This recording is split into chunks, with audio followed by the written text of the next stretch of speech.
Hello, my marketing and entrepreneur friends. Welcome back to another exciting episode of the Let's Talk Marketing podcast, where I, your host, Katya Allison, get to explore the latest trends, techniques, and strategies in this world of marketing. In today's episode, I have the pleasure of interviewing Jennifer Sutton, who is a total powerhouse. She's a 3-time founder, a mom of 4, and an expert when it comes to marketing and advertising. After spending 2 decades in big ad agencies, she took the leap and launched Bright Marketing, which she grew into a multi-million-dollar business. Plus, she hosts Hello Chaos podcast, where she shares her journey and insights with other founders. Now, in today's episode, we're talking all about the challenges that founders face and how her approach to marketing and strategy has really helped brands grow sustainably. She shares her take on aligning marketing efforts with business goals, the power of understanding data, and why building a healthy brand isn't just about selling, it's about being intentional with everything you do. Whether you are a founder yourself or just someone looking to level up your marketing game, this episode is packed with practical tips and strategies that will help you grow with purpose. And on that note, grab your favorite beverage, sit back, and let's dive into it. Let's talk marketing. Jennifer, welcome to the Let's Talk Marketing podcast. Really excited to have you on here today. Thank you, Katya. I'm excited to be here. Love all things marketing. Samesies. We are going to get along quite nicely. And today what we're going to really be talking about is marketing as a tool for empowering a brand and a company. Yep. But we don't want to skip ahead. We want the audience to get to know you a little bit. I've got my standard questions. So let's get started with introducing you to the audience. Sure. My first question is, what was your first marketing role? Whether it had marketing in the title or it didn't. This one I always like to say is, what made you get the bug? Yeah. Well, I'm probably an unusual person. I went to school for marketing communications and research design. And I started in an agency pretty much right out of school in the media department in a large agency where they basically, that's where they put you to learn all the advertising terms, to scour through media kits, really understanding the framework of how to use media consumption behavior data, as well as analyzing that against the media sources that are out there and platforms. And how do you choose? How do you select? Where do you want to show up? And help the media planners and the media strategists better plan the media program. So did that and I got the bug there of just kind of the science behind marketing and the media math. And I would say I'm a serial agency person, so I have been in agencies for 30 years. Like I said, grew up in the media department and the data research, and just made my climb through those agencies, from media department to then running the department to then becoming, running the account planning departments and then running client service departments in large agencies where, public relations, the media people, the research departments, the digital and user experience, and then the account service departments all kind of rolled up into my oversight. And then I got tired of traditional agencies. I'm going to date myself, but I started my own company in 2013 because we saw a huge shift in the industry coming out of the 2008 recession, and a lot of pressure was put in on advertising agencies by brands and by businesses of, you got we used to have $10 million or $20 million, or some clients had $100,000, and then these VPs of marketing, the chief marketing officers, or sometimes CEOs came back after the recession. They're like, I don't have 10 million to just do my ad campaign. I now have 1 million, but now you guys have to help me figure out how to allocate my resources, because now I'm responsible for not just the ad campaign, but the events and trade shows. Now I've got Salesforce, and the sales team's reporting to me. Now I've got digital and the digital marketing team reporting to me, and the CRMs. And now I've got, it's a whole slew of things. And it's now, how do you slice the pie? And a lot of traditional ad agencies were not equipped. They weren't structured. They didn't have the right people on their teams to basically, to serve the business community.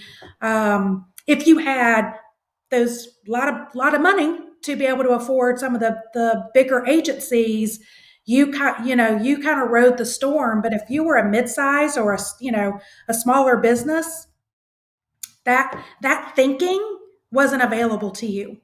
Um, and during that landscape of 2008 to 2013, even to 2015, um, we saw the industry fragment like we've never seen it before.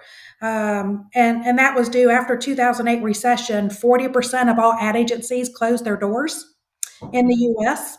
Um, if they didn't close their doors, the average, I think, layoffs were around 20%. So you had really high caliber people that then lost their job. So if you're a creative director, what did you do? You opened up your own little creative shop. If you're a research person, you opened up your research shop. If you were, account service person, you might have opened your own kind of generalist marketing, consultation. Or if you're a digital guy, you opened up your own digital shop and so forth. So it fragmented our industry. And so companies that came back, they were like, oh, I know, I need that creative guy, or I need that social person. And that kind of started the trend of VPs or marketing managers, marketing directors inside of companies really becoming more vendor management versus having a strategic seat at the table, or becoming more of an admin support to sales. And we're still feeling that trend today. So there you go. You, you are definitely speaking my language because, I mean, well, we could actually have the whole podcast about just Yes. this subject in general. Well, because before I even get to the latter questions that I had of like what it is that you just kind of unpacked from there, I'm really kind of curious because you have such extensive agency background, and that's really where you stepped into as your foray That's right. to marketing. I'm curious, do you think where you started is a good place to get started from a marketing perspective because it helps you understand things? Or Oh, knowing now what you know, would you be like, I actually would start at this point? no. And I recommend for any young people that are coming out of school and they think, well, I got my Google certification. I can just work with my neighbors or my people I see on. I'm like, go inside an agency, a large agency working on larger businesses and brands. So you really understand and get the discipline of what is the difference between branding, marketing, and advertising. There are completely different frameworks of how to approach, how to plan those. Our industry, because of that fragmentation, that explosion that I talked about back in 2008, 2010, we as an industry interchange those three terms. Um, Yeah. and we've kind of muddied.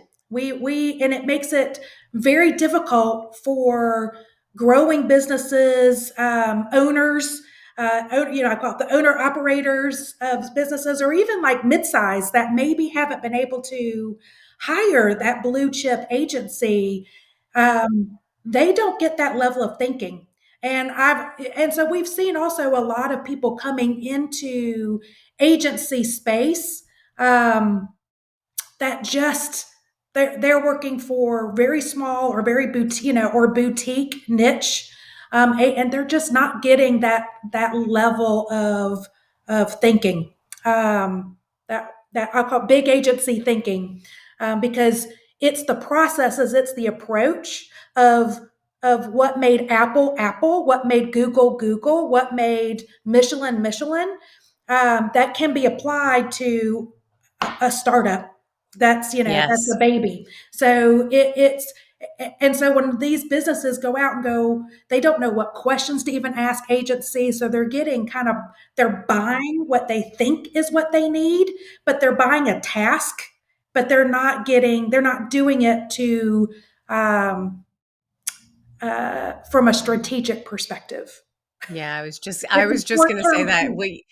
Yeah, what you lack is the full, what you're saying, like you don't get the thinking part of like the full on strategy of Right, connecting all of the dots. You have this need and you're seeking, especially as, a marketing manager who does feel like a vendor manager at times right, because I have a very small team and the rest they're all vendors. They're right. all vendors and I'll pick and choose and I go to the vendor that can make those connections for me between vendors. And I'm always in a unique position where I'm all about connecting my vendors with one another if I have Yeah, preferred vendors so that they can then take things offline as well too and then work as a team. I my background is a little different because I do come from a boutique agency mm, and where I think the advantage that you have of doing things at such a broader scale, what I think I learned so much from a boutique agency is the code switching that has to happen oh and the yeah, many hats that you wear. So you start to get really comfortable with being uncomfortable is probably the best way that I can that's right, articulate it. And that's there's right. this adage of that's not my job. Like there's just no such thing. There's That's no not your such job. thing. That's right. And Yeah. and I've worked at various agency sizes, and I would say my favorite experience was just that working for a mid-size agency, a Yeah. few hundred people, because you do wear multiple hats. You get to sit in the boardroom with CEOs or the C-suite of a $250 million business, or you're working on specialty projects Yeah. at like a blue chip brand, and you're seeing how you need to uh, from a client service, how do you help your points manage up, manage Yeah. down, side, manage down, and help Yes. them become heroes in their own seats. But at the same time, you kind of apply that to building your own team where you've got a team of, you know, 10 people or 50 people or 100 people, and you're also navigating those paths and cultivating and nurturing people on your own team. And so that was my favorite of kind of wearing those multiple hats, where you do have to see how everything connects the dots. You do. Yeah, You do. It makes you such a strong marketer. I yeah, once had someone say like, I don't even know what your specialty is." And I'm like, "I don't have one." And I used to think that like it's the term of generalist that I used to have such a hard time with. And I'm like, "No, that's okay. yeah. It means that I can understand the connections, right?" Well, and I've reframed it because I don't like the word generalist either. So what I learned at the agent before I started my agency, one of the things again, after you see all these companies that are coming back after the recession, but they're stressed. There's pressure of, oh my God, how do I attribute my pie, right? And still keep the company moving forward and in a growth mindset. And what I recognized, even in a few hundred person agency, was I was one of the only people in that agency that actually could dot connect and to integrate. So your experiences with agency, you're still in agency. I feel like we've clearly heard what it is that you love about it. It's the connecting of the dots, the people like doing kind of this just problem solving for them. What, if anything, if I could wave my wand, if I Yeah, could pluck this out, what would that be? Repeat the question. I'm sorry. Say it again. No, that's okay. What, if anything, if I had a magic Right. wand and I could pluck anything out of your job right Pluck now and it could be anything out. I thought you said fluff. I was like, I don't know if I said that. no, that would be a different That's right. podcast, Jennifer. That would be a different podcast. No, what if I could pluck anything out? Hmm. It's interesting because I talk about that with our team. Of there are days where it's really frustrating when we have to clean up messes, but it's part of our service to walk with our clients. And what we've kind of had to learn is uh, we just have to be very curious, ask good questions because we don't know what they don't know. And a lot of times there's this fear of I don't want to reveal that I don't know anything. But when they do, what's most frustrating and when I tell you we deal with this on a daily. So it is the frustration of when we do work and collaborate or we have to play cleanup because the client has hired, I would call it a very inexperienced Yeah. uh, vendor, marketing vendor, whether it's SEO or if it's website, maintenance, or if it's social. We're having to clean up because it's either purely bad actor, it's a scam artist, and we've noticed the over the last 6 years the number of bad actors out there, and some of these people have like it's not somebody local down the street that has a handful of clients. These are national companies that have thousands of clients, small businesses, and they're literal scam artists. Uh, Scam artists, bad actors. So we either are working like we kind of have to uncover is it, inexperience? And that's just yeah. sometimes where we have to work with that vendor, get them, kind of coach them, where we become um, coaches. We become the teachers on behalf of our client because our clients like, oh, and then we end up eventually we kind of have to advise the client, look, if the budget is is affording you this, but also we've got to we've got to be compensated for that time. So Yeah. either we need to absorb those activities and tasks and make them more intentional, or you've got to budget oversight hours for us because they're inexperienced and those their tasks are not working as hard, and that's still time, money, and energy, right? Yeah. That's happening in that client's budget. But yeah, we play cleanup on the daily. So the cleanup, if I could pluck it out, I would pluck it out Yeah, because I think to your point, it's while you're still executing and you're doing stuff that helps support your clients, it's not adding to the value and the power of correct. marketing, It isn't, of what you and can and execute. it's inefficient. It's misalignment. To me, that's where I love marketing, and whether it's branding, marketing, or advertising, kind of those frameworks. It's because you're really getting an alignment in how to Yeah. use a company's time, money, and resources and energy to to achieve the growth goals that every company wants to achieve. And I love it. It's that problem solving, but it's the misalignment of those resources that get either, hey, I need to have a social media, company because we've heard we've got to have that. And it's like, you do, but let's be more intentional and purposeful around those activities. And then and hire smartly for that. And so we become, like I said, guidance counselors.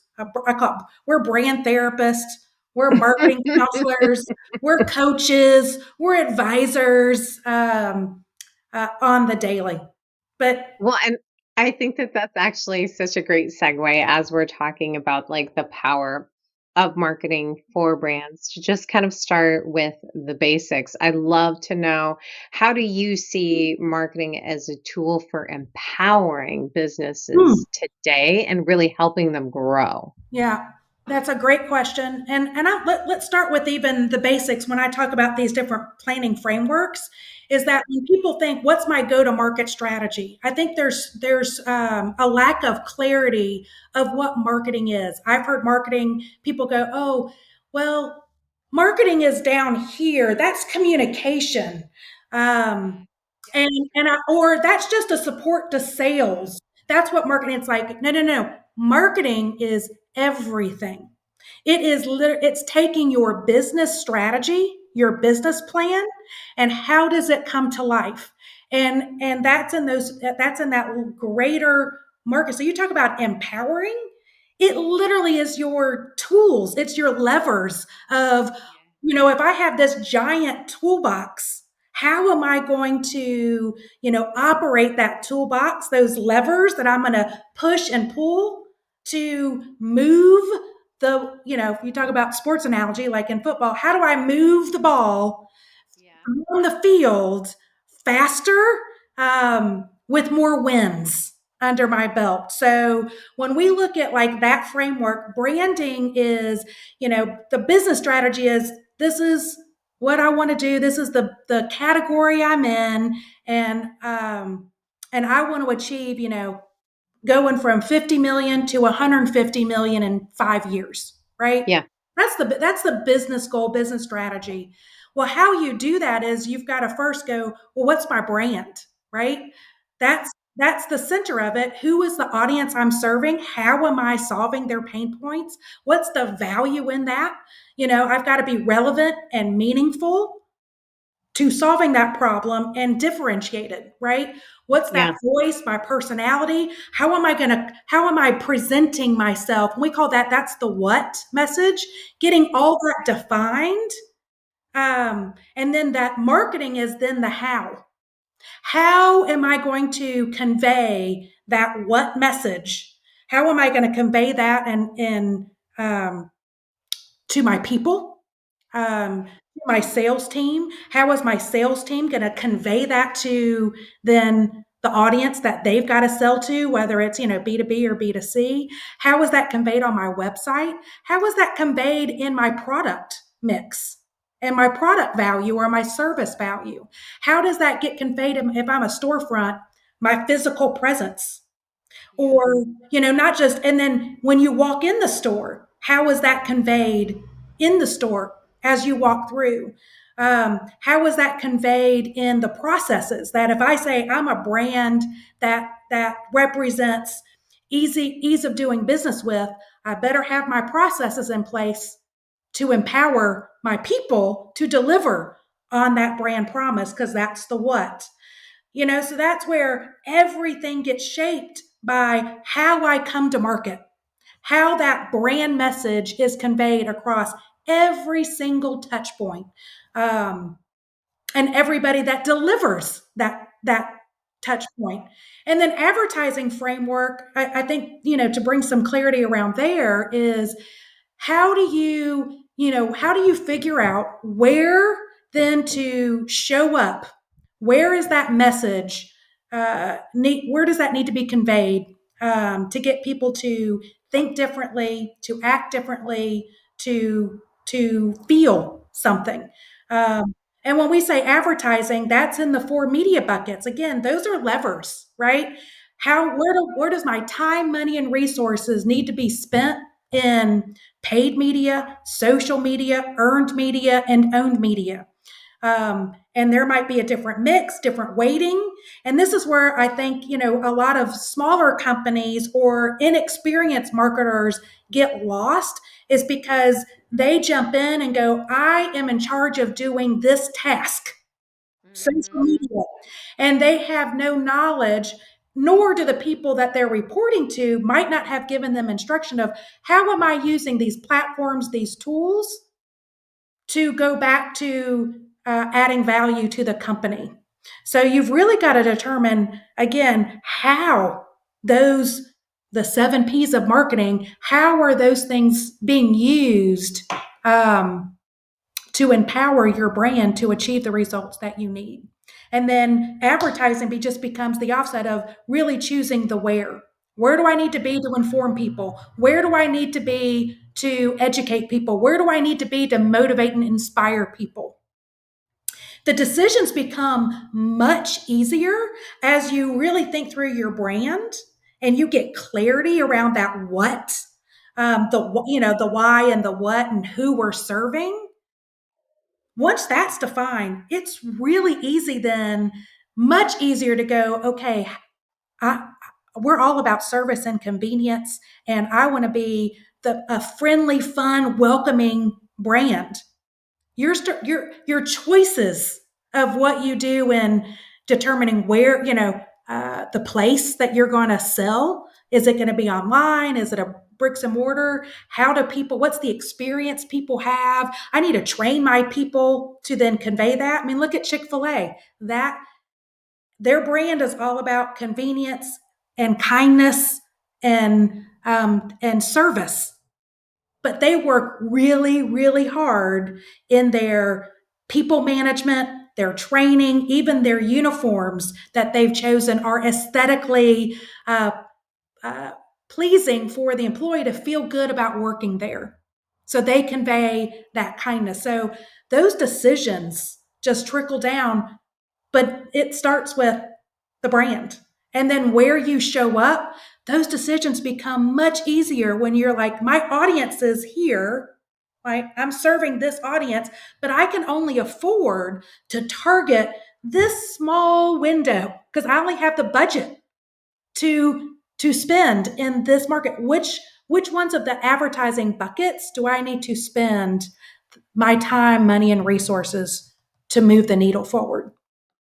So really to me it sounds like the power or the empowerment that marketing can bring a brand is through alignment. And that starts with the who, the why, and I was going to What? say Yeah. why, what? And then Yes. the how, and then the And how where. that's yes, yes, Right. yes. So it's the all Who, encompassing what, of it's the brand is the why and the what and the who, marketing is the how, and advertising is the where. the But where, that is yeah. the full marketing framework of developing your go-to-market strategy. You can't just jump in and go, and this is where I think the mistake of a lot of young marketers or people that, I mean, I work with CEOs of $500,000 companies who think that marketing is just an offset of business development. Yeah. Um, and, and so when I sit with them, they're like, I never thought of it that way. That's why I struggle. That's why I feel like I'm always like filling a bucket full of holes. And it's the more I'm trying to fill that bucket, it's just leaking out the bottom because the framework, the structure, the strategy isn't there. And it's either fragmented without intentionality or and too many people doing too many things and nobody really has a good eye on the ball to go, are we, where are we going? Are we trying to move the needle 10 yards ahead? Or, man, or the bigger play of we got to win the series. Yeah, well, and then just, tagging on what you said in regards to, leadership saying, like, I feel like we're filling the bucket and then it's just like leaking out. I do often think that the reason that they're feeling that is because they're looking for a return on investment in marketing. And to your point, if they don't have a full understanding of what it is, then they don't know what it is that they're investing in. Right. So, how do you help solve that for some of the people that you come across where you're Yeah. trying to explain like the framework and the return on investment when it comes down to it? Because I think they're looking for leads, they're looking for revenue. Like, if you're not showing me this, why would I invest all of this amount? Right. So how do you tackle that? So we ask a lot of good questions. I mean, it's trying to uncover, looking at the data. And I think this is another, uh, you know,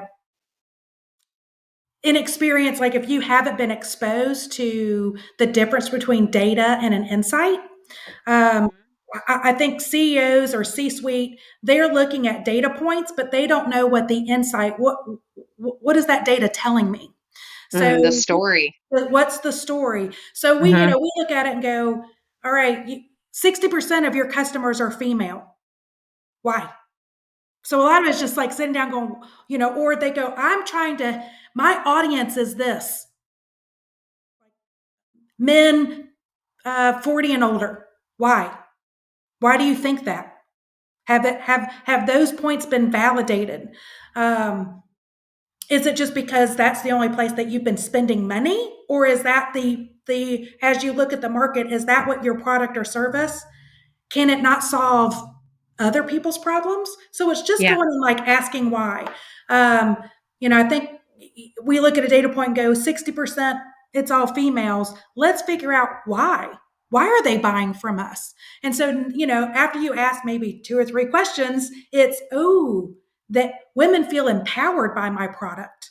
Women feel more confident and have feel like they have more self-worth by buying our product. Ooh, that's an interesting insight.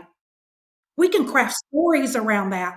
Or, looking at someone's data and trying to get them not to be bought into the likes. I call it the vanity metrics. Yes. It's junk. I was like, so if your team is only producing and serving upstream, we got this many followers and this many likes or this many engagements, and they're going, but I'm not seeing sales off of it. It's like, well, let's talk about that. Every again, those levers that I talked about in that advertising framework of social versus paid versus owned versus earned, every single one of those media buckets, that media mix, have different runways. So if I'm sitting with a C-suite and go, you want to get X revenue in this short of time frame, we need to focus all of our resources and our time and money to then focus on that objective because it's got a short runway and you have very limited time, money, and budget.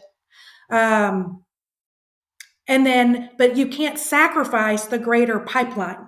So just helping them Yeah. understand the balance between these are tactics that will help your long-term sustainability. If your objective is I'm just in the market, and when we start talking to them, I'm like, ooh, you're trying to not just sell a product, you're also creating a category that you're Yeah. number one in. That's a long runway, but so that's two different communication and marketing and advertising strategies. That are you willing to invest in creating the category? Because you can't do it with just advertising and getting leads and revenue generation, right? So it's Yeah. really helping them, the executives really understand what they've said as their business strategy. How do we apply it into their go to market strategy, and how do we use the power of marketing to then execute on that brand? How do we execute across those 7 Ps? And then how do we determine what resources to spend in the where? Where do we need to show up to educate? Where do we need to show up to inform and inspire? Because changing somebody's perception to think differently about something, um, that might take 2 or 3 years. But yet you still need to also have mechanics in place to generate immediate sales by stealing market share from the nearest competitor, and different, positioning yourself from those competitors that you're trying to steal market share. The choices you make in those decisions, the messages that you communicate are very different. And you've got to look at, what message do I need to convey? What's the objective I'm trying to meet? And what media and medium is going to be the best one to attack my bigger funnel? And not like salespeople, I think, are so consumed with the sales funnel. That's a different funnel than Yeah. like the brand funnel of, you Yeah. can't sell to people who don't know about you. You can't sell to people who don't even have you in their consideration set. You're not going to win sales from people who have not preferred you or the category yet. So that then you get into like, oh, now they're aware of me. They've considered me. Ooh, there's some preference there. That becomes the sales pipeline of No, I how do couldn't I agree attack more. bottom of the funnel? And every business, their funnel is shaped differently. That's why it's like whenever I hear, oh, this agency, they have a templated approach, and it's like there is no magic formula. That's like there is no magic formula. I'm like not in brand, not in marketing mix. Like you might need to spend a lot of time, money, and resources to fix maybe a people problem, right? Yeah. In your organization, which where resources have to be allocated to help with your retention. You might have a process problem in your sales conversion where you're only closing 8%, but your category and your industry average is closing at 50%. You've got a process problem. Yeah. Well, and to me, it sounds like, the answer to the question of how you really get the C-suite executive leadership and whatnot to really buy into, not buy into, that sounds bad, but to, for lack of a better word, to buy into like, hey, this is what marketing it is, and this is what marketing isn't, is really a dialogue that has to happen. And I could not agree with you more. There has to be such a different level of conversation that has to happen and back and forth. And I love the fact that you said there's not a templated approach, Oh, yeah. because and I would even venture to say, if there is an agency that tells you, or you're working with a vendor that has a template for it, I mean, that can maybe be a foundation, but to me, that's a red flag. That Right. means that they're trying to do a cookie cutter approach. They don't understand that they have what numbers that they have to look at, the insights that they have to be able That's to take right. away from in Otherwise, order you're to just be able to getting jumped, navigate. and especially Yeah. agencies that are buying like media agencies that are. I can guarantee you, 50 leads a week, and it's like anybody can do that. It's the right leads. It's I know, which but ones are are they going to crap be, leads? which ones are going to convert more likely. And it's fun. We lose out to those agencies, but 6 months later those clients boomerang back up and they're like, you're so right. What they defined as a lead was a click. So according to the Mhm. agency, they got you what you said you wanted. They guaranteed that. And it's like You got all the clicks. you You got got all all the the clicks, clicks. or yeah, you got a bunch of form fills, but they were bots. Um, and like I said, we deal with a lot of scammers and bad actors who are making those type of promises, who are saying there's a magic formula, and I'm just like, even in the where, like, why would you go with somebody and choose somebody, even if it's a spend of $1,000 a month, if they don't know how to ask the right questions, because that's still $12,000. Yeah. If you're a small business, that $12,000 could go to, oh, I might need to hire somebody to coach my salespeople.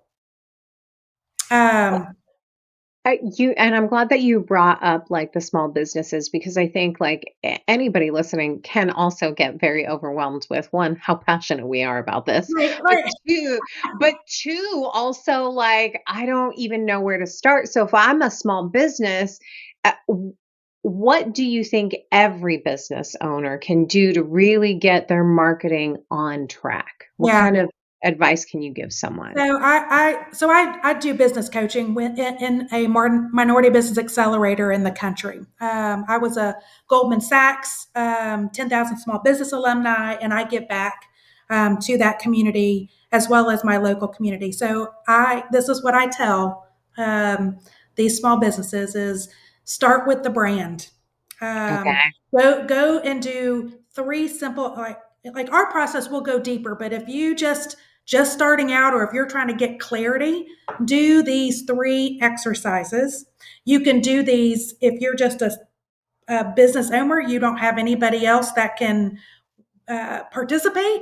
But if you've got a team, do this with your team, because what's in your head and what your thoughts are, other people on the team might have other insights to Yeah. participate. And so you're like, and people help support the world they help to create. So if you bring them along and they're with you as you're kind of defining that brand, it's easier to get them behind it. But these three exercises are um, the first one, take out a sheet of paper and write on the top of it who you're trying to serve, like what your product or service, uh, who you're selling to today. Um, and if you have multiple audiences, every sheet of paper should represent each audience you're reaching. And right on there, sit in that person's or that audience, that person's shoes when you're thinking of it as I'm selling to, I'm just making it, men 40 and older, that drive SUVs, just making it, yeah. Walk in their shoes and go, what are their pain points? What are the barriers? How do they consume media? Where are they getting information? Who influences them? Where literally are the pains that they go through on a day-to-day basis? And then after you do that, that's exercise one. Take that time. The second exercise is get another sheet of paper and put at the top of your company name. And then for each audience, so audience one, how is your product or service solving their problem? So, how are you easing that pain? Mhm. And just what gains do they get? Do they feel more empowered? Do they feel more confident? Do they, feel skinnier? Whatever that is, they feel cooler. You know, is it more freedom? Is it peace of mind? Like what are they gaining? Not just how you're solving the problem. Um, then have that, and then the third exercise is on another sheet of paper. Write your company name and write every word, phrase, image, whatever association, when you hear somebody say, bright marketing, what are all the words, images and phrases that you want people to have? What do you want them to think? What do you want them to feel? How do you want them to act when they hear your name? And a lot of time that's more not just today, what do you want them to think maybe in the future? So it gets a little more aspirational. And then you start looking at those and go, ooh, here's where I'm really, you might want to circle then on that paper. What am I really good at? What are my Yeah. strengths? Circle those words. And then look at it and go, what words are most relevant and meaningful then to the audience from that first exercise? And start comparing. Now you start going, now what out of the words, which ones are most differentiated that I do that nobody else really can do, or they will struggle to execute? So it's not, they can't copy me very easily. What are those? So now you're starting to formulate what's relevant, meaningful, and differentiated from my business, my brand, to that audience. All of a sudden, those 5 or 6 words, because that's what happens usually. You Mhm. start out with like a sheet of paper of like 50 in that third exercise. You start narrowing it down, and you're like, ooh, there's only like 5 words, 3 words, three kind of like, now your brand story, your narrative is getting a little bit more clear. Now you're also looking at, ooh, maybe there's some other ways, like how do I serve this audience? In maybe a way they haven't thought of, but I see their pain point, and I can maybe in your customer service or the way that you go into market, to make their life easier, to break down those barriers. But you start getting that clarity around the brand. uh, and I this is a message that I tell a lot of these like smaller businesses. They kind of they start apologizing. Oh my gosh, I can't believe I've never done this before. Because a lot of times we as business owners, we make the mistake of, we go to market in our message with who we are. This is what I do. This is what I'm giving Mhm. you. And it's really about, how am I solving that problem? What value am I bringing into that person or to that market, that category on a day to day basis? And where we need to center our messaging. But yeah, I will talk, and they're like, "Oh my god, I feel so bad. I feel so silly. I've never done this before." And I'm going, Wow. I work with 80-year-old brands. I'm getting ready to do this type of exercise for them. And I work with Fortune 500 companies, and I do the same thing. A lot of times, as companies grow and Mhm. they move forward, um, the market, You have to gotta keep reevaluate doing it. it. And Yeah, or if you it's have like to second reevaluate. generation kind of ownership of, Yeah. oh, how do we refresh the brand and tell that story? And I'm going, you might be a 10-year-old company or a 20-year-old company, but or even a 3-year-old company. Don't feel bad that because some of the mid-sized companies that you think, ooh, they've got it, they know it. No, they They don't. they haven't. They haven't. Yeah, it's They either haven't worked with like an agency and they've yeah, grown, and a lot of times like they're coming to us because they've recognized, ooh, I this is what I hear most from CEOs of, I know something's not working, but I don't know what's not what it working. is. Yeah, yeah, and I think, I love the fact that you've given the listeners, 3 exercises that they can definitely walk away with, and I think the final question that I have for you to wrap up the podcast is, if you knew then what you know now, what is the marketing or non-marketing advice that you give to yourself? I mean, you've already dropped a lot of knowledge bombs, I Yeah. feel Well, like, that I I could have to pull from. remind myself we went through the same exercise, post COVID when it was really difficult to get clients. We had never had to market our own selves, Yeah. and with our industry kind of had changed over the last few years.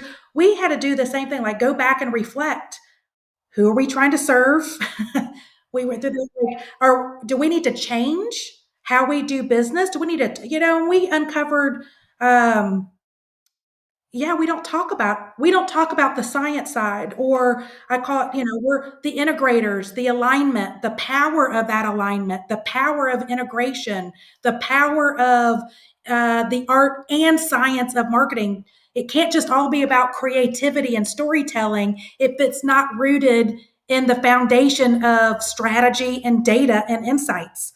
Uh, Absolutely. you're just putting fun stories out there, but it's a short-term fix. It's not a long-term Yeah. gain. So we had to go and kind of refresh how Yeah. we talk about ourselves, and that would So I think what I've kind of told myself of, if what and If you could go back. if I could go back, and I have to remind myself to do this too, of and I try to teach my team this too, of don't get so caught up with um, subjectivity.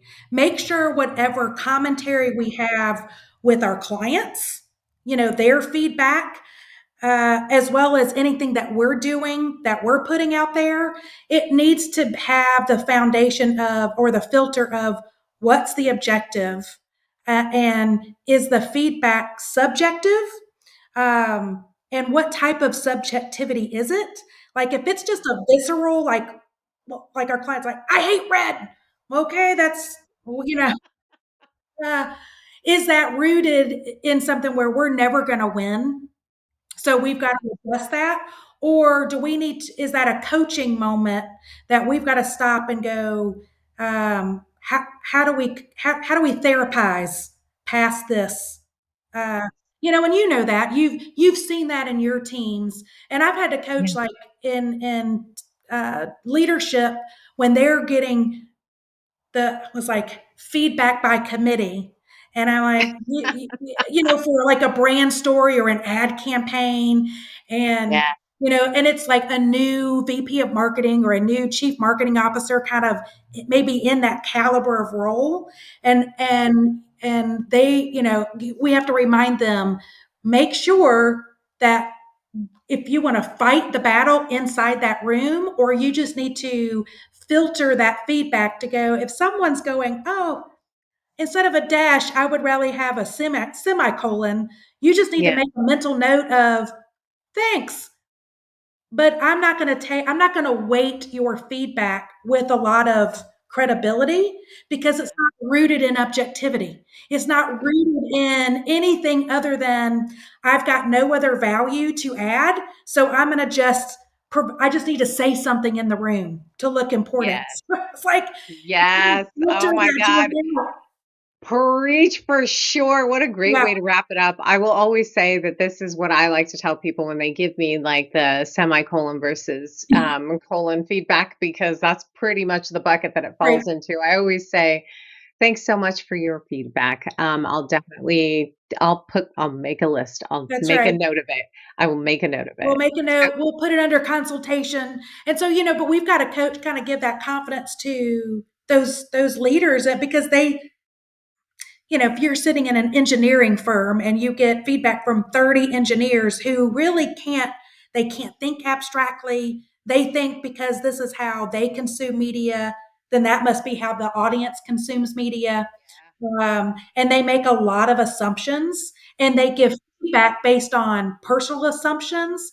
And so we've got to just take and then guide the clients to go, this is stuff that we're taking to heart and we'll make these changes. This is why we're not even going to listen to this. And you shouldn't either. And you got to manage that, up or side. And so we arm them with what content that they need to also build their own trust and credibility inside the organization. So yeah, but that's I'm always like, oh, that feedback. We have to do it with this, thank you, thanks. Thank you. Thank you so Nothing much. else, like no objective, and and it's like, well, here's the brand story. Ooh, I don't like that word for. Let's use with. So, Okay. I always like to go, but the intent's there, right? You understand we're good, right? This is the right strategy. Well, it's like you have to force No. that, The amount of meetings I've been in. Oh my right? gosh. I've taken up so much of your time, Jennifer. I Oh, thank you. appreciate you coming on here so much. I feel like we're definitely birds of the same feather. Thank That's you so much. right. You are welcome. Thank you. Welcome back. I hope you found that episode just as interesting as I did. I am, as usual, ready to dive into the key takeaways. So let's get to it. The first key takeaway: align business with marketing. Now, marketing isn't just about flashy ads, it's about smart, strategic alignment with your business goals. It's like setting up dominoes. Each marketing move should set off the next step towards your business objectives, making sure that every piece contributes to that bigger picture. Make business impact. Essentially, Jennifer said that every piece of your marketing strategy should be looked at as more of building blocks that support your broader business objectives. Make business impact. Did I say that twice? Of course I did. It's worth mentioning 10 times over. Your marketing strategy is like a GPS system that's kind of guiding your business journey down streets, freeways, and avoiding tolls. You wouldn't set off on any road trip or journey without really knowing how you're going to get there, whether you use GPS or not. Am I right? So, why would you do that for marketing? You shouldn't. If you, let's say, if the BHAG is, the big hairy audacious goal is to 50x your business, the marketing plan should support that. Additionally, it keeps your job safe. It's funny because people assume that, or they panic about like AI is going to take over their jobs, and especially when it comes to marketing, when they really should be more worried about not showing their value. And I don't mean, I work 80 hours a week. It's actually not even about how many hours you work. We're all hard workers. Uh, I mean, how does marketing make a business impact? There's a reason that I keep saying it, right? It's there again. Because at the end of the day, if I can show you how we marketing contribute to your vision, mission, and bottom line, it shows that marketing is worth investing in. So I also like to see it as job security. This is also why you need to, and this is why I have it as my key takeaway number 2, which is, again, just aligning your business. All right. I said key takeaway number 2. I meant key takeaway number 1. I'm apparently already mentally on number 2. Let's go on with number 2. So, key takeaway number 2, don't fall for just any vendor. It's never love at first sight. Now, Jennifer felt very strongly about the number of inexperienced and downright dishonest vendors that are out there, especially in this day and age of marketing. Definitely had an opinion about scammers. Now, she provided us with some tips. One is look out for vendors that are making unrealistic promises. Like, for example, guaranteed leads. You'll get 1,000 leads because you know what? Agencies claiming, this is number 2, that they can deliver a specific number of leads without qualifying their quality is something you should look out for. It's not just the number, it's the quality that you're looking for. Also, look out for vendors who define quote unquote leads as clicks or bot filled forms. Okay. Not every lead is a good lead. And the final one that she said was agencies or vendors that are promising this kind of magic formula or a templated approach to marketing. You are an individual brand, you are an individual company, so should your marketing be. It should be individual based on what your goals are, goals and your needs. The others that I would add that you should look out for are look at the fine print. When they say, for example, when they say they're going to give you weekly reports, what comes in those reports? Is that what you even want to see? Those are the types of questions and how deep you should be going with, like, really kind of, and it is interviewing your vendors. The other one I would add is how much of their time do you get?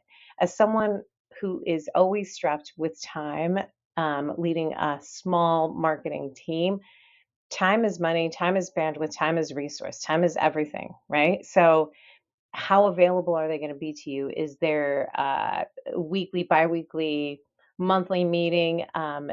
Is it just meetings or is it email? Is it, dare I say, even a phone call?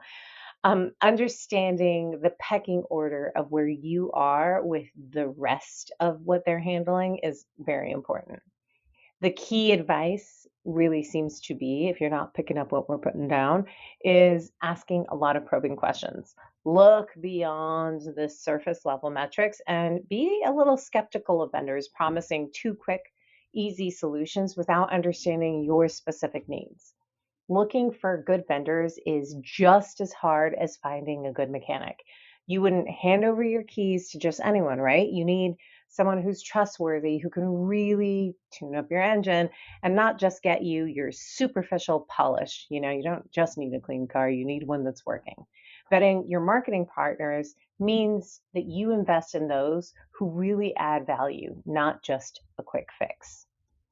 Key takeaway number 3, the mixology of marketing. Now, crafting the right marketing mix is all about hitting the right note with the right audience at the right time, the trifecta, if you will. Blending traditional and digital media can really amplify your message and create symphonies over just making noise. Now, Jennifer articulated it well when she said it's where do I need to show up to educate, inform, and inspire? And what I will add is, and what do you bring once you get there? Look at your goals and objectives and then focus on the strengths of the traditional versus the digital, or vice versa. So use traditional media for broader reach and to establish credibility. Television, radio, and print ads, those aren't dead. They're excellent for quickly reaching a large audience and building brand recognition. Use digital for targeting, engagement, and measurement.